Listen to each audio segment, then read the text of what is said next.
네, 안녕하십니까. 저는 메디컬 AI 대표 권준명입니다.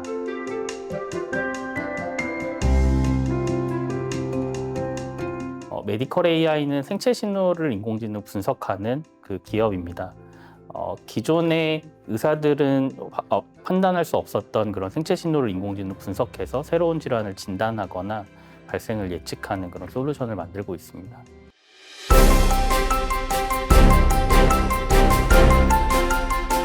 우리나라의 이제 디지털 헬스케어 수준을 크게 두 가지로 나눠볼 수 있을 것 같은데요. 하나는 이제 기술적인 수준을 먼저 말씀드려 보면 AI 기술 자체는 이제 놀라운 발전을 하고 있고, 우리나라는 특히 여러 데이터들이 디지털화가 돼서 잘 저장되어 있는 나라다 보니까 그런 기술을 어떻게 보면 더 발전시키기에 좋은 환경입니다.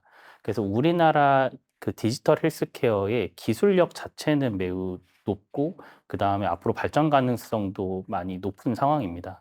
근데 그런 기술력의 그런 단계와는 별도로 사실 이 디지털 헬스케어가 현실에 쓰이는 건 아주 걸음마 수준이라고 볼 수 있는데요. 그 이유는 이런 다양한 AI 기술이라든가 다양한 디지털 헬스케어 기술들을 일상생활이나 의료에 사용을 하려면 여러 가지 인제 규제나 아니면 여러 가지 제도에 맞춰서 사용하는 그런 문제가 있습니다. 뭐 예를 들어서 AI 기술 자체는 워낙 많은 발전을 하고 있지만, 그 기술을 기반으로 소프트웨어를 만들어서 의료 현장에 환자한테 적용하기에는 의료기기 인허가도 받아야 되고, 또 그다음에 그 인허가 이후에 이 소프트웨어를 통해서 어떻게 보면 수익이 창출이 좀 돼야 사실 병원에서 사용할 수 있을 텐데, 그런 다양한 단계들이 여러 규제나 제도에 의해서 좀 어려움이 있어서 사실 기술력은 높지만 실제 체감할 수 있는 디지털 헬스케어 자체는 되게 걸음마 수준이다라고 볼 수 있을 것 같습니다. 활용에 있어서의 좀 큰 차이를 보입니다. 국내 같은 경우에는 이 원격 진료 이슈 같은 경우도 사실 규제로 막혀 있는 경우가 많고, 또 AI 소프트웨어나 이걸 수익을 창출하는 부분에 있어서도 다른 나라에 비해서 많이 뒤처져 있는 경우가 많습니다. 그래서 해외 같은 경우는 이런 디지털 헬스케어 기술들이 활용되거나 아니면 수익을 창출하는 데 한국보다 훨씬 앞서 있는 경우가 많고요. 그 차이는 좀 충분히 존재하는 것 같습니다. 그 디지털 헬스케어의 가치는 크게 두 가지로 볼 수 있을 것 같습니다. 첫 번째는 인제 병원 안에서, 의료기관 안에서의 디지털 헬스케어 기술인데요. 결국엔 디지털 헬스케어의 가장 중요한 그런 역할은 도구입니다. 사실 뭐 수술을 할 때 그런 메스가 있듯이, 아니면 뭐 진료를 볼 때 전자의무 기록을 쓰듯이, 사실 이런 디지털 헬스케어 기술들 또 AI 기술들은 앞으로 의료 현장에서 도구로서 활용이 될 겁니다.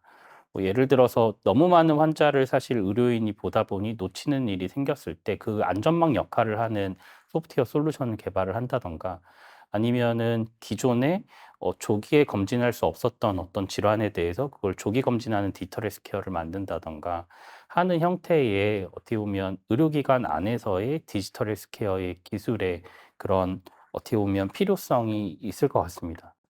두 번째 필요성은 의료기관 밖의 내용인데요.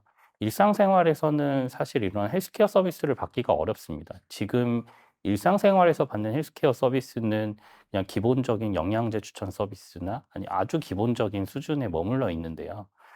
일상생활 밖에서 어떻게 보면 이 사람의 매일매일의 건강을 체크를 하고 그거에 맞춰서 그 건강을 더 증진하기 위한 솔루션을 추천을 해 준다든가, 일상생활에서 질환들이 발생하는지 조기 스크리닝하는 그런 일상생활에서의, 어떻게 보면 헬스케어 서비스를 제공하기 위해서는 기존의 레거시한 시스템으로는 불가능하고, 이런 디지털 헬스케어 서비스를 제공해야만 사실 비용에 비해서 그 효과가 충분할 것 같습니다.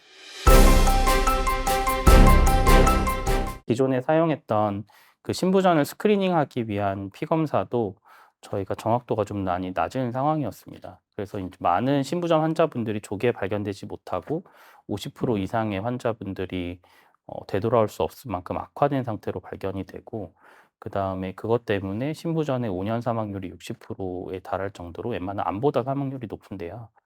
인제 이런 신부전을 10 초짜리 심전도 찍은 그 파일을 인공지능 분석을 돌림으로써 이 신부전을 스크리닝하는 소프트웨어가 인제 저희 소프트웨어입니다.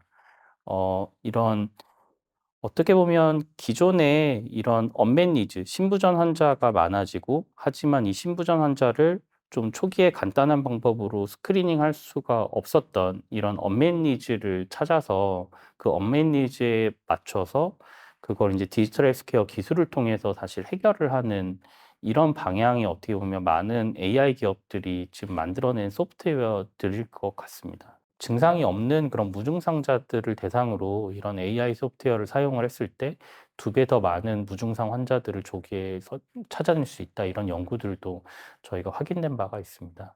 그래서 그런 여러 연구 성과들을 가지고 결국엔 이 신부전을 조기에 진단해서 더 많은 사람을 살리고 그다음에 국가가 인제 건강에 들어가는 그 비용 자체도 많이 줄이는 그런 장점이 있을 것 같습니다. 의사와의 관계는 사실 아무리 좋은 AI가 나온다고 하더라도 사실 결국에 최종 판단은 의사가 할 수밖에 없습니다. 왜냐하면 의료라는 것은 책임을 져야 되는 사실 그런 행위이고 사실 최종적인 책임은 그 진료를 보는 그 의사분이 지실 수밖에 없거든요.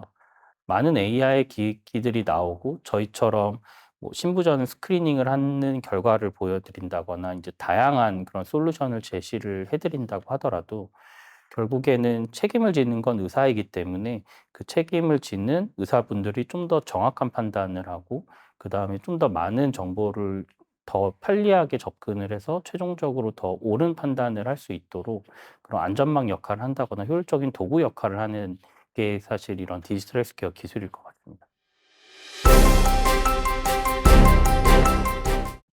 중요한 부분은 사실 보안입니다. 그러니까 어떻게 보면 기존에 사실 이런 디지털 헬스케어의 기술의 장점은 클라우드 기반으로 서비스를 하고 그 클라우드 기반 서비스를 통해서 서비스를 효율적으로 제공할 수 있다는 장점이 있는데 사실 우리나라도 그렇지만 해외도 마찬가지인 부분이 이 의료기관의 특히 의료기관의 데이터는 매우 높은 보안 수준을 사실 달성을 해야 되고 좀 더 다르게 말하면 파일 하나도 사실 병원 담장 밖으로 나갈 수가 없습니다.